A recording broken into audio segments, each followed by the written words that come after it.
Apple iPhone 16 Pro design leak reveals subtle new colors coming this fall. This fall's iPhone releases have a lot going for them. Reports have already hinted at different displays on some models, a new strategy for its new generation processors, more advanced camera lenses, noticeably more efficient OLED displays, improved battery life, and an improved main camera sensor. And we're only in April. Now there's a new report of how the colors of the iPhone Pro models will change. And it's a technology that's a perfect match for the top-of-the-range iPhones. The rear glass on the iPhone 16 Pro and iPhone 16 Pro Max are going to be created in a new way, currently only seen on the iPhone 15 and iPhone 15 Plus. This is unusual. New features usually descend from the Pro to the next generation regular models, but this is the other way around. In a post on X from prolific leaker Shrimp Apple Pro, it's claimed that the iPhone 16 Pro will come in 4 colors, which use color-infused glass. The leaker initially referred to the vanilla iPhone 16, but later corrected it. My bad?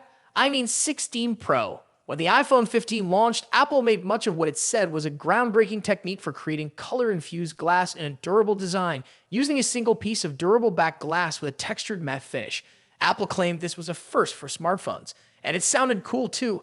A custom dual ion exchange process for the glass is how Apple described it. That's why using this technique on the iPhone 16 Pro is such a good match, because the Pro models have traditionally had quieter shades and more minimalist looks, although another report hints at a sheenier antenna band this year. The colors predicted are space black, gray, white, and rose.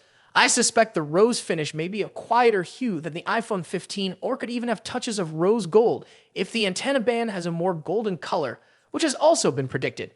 Given the matte finish seen on the iPhone 15 and Apple's exceptional taste with colors, it could mean this year's Pro phones look their best yet. That's it for today's video, folks. If you enjoyed it, please give a thumbs up and share it with your friends. Don't forget to subscribe to our channel and hit the bell icon to stay updated on our latest content. Leave a comment below to let us know what you think, or if there's anything specific you'd like to see in our future videos. Thank you for watching, and we'll see you in the next one. Peace out.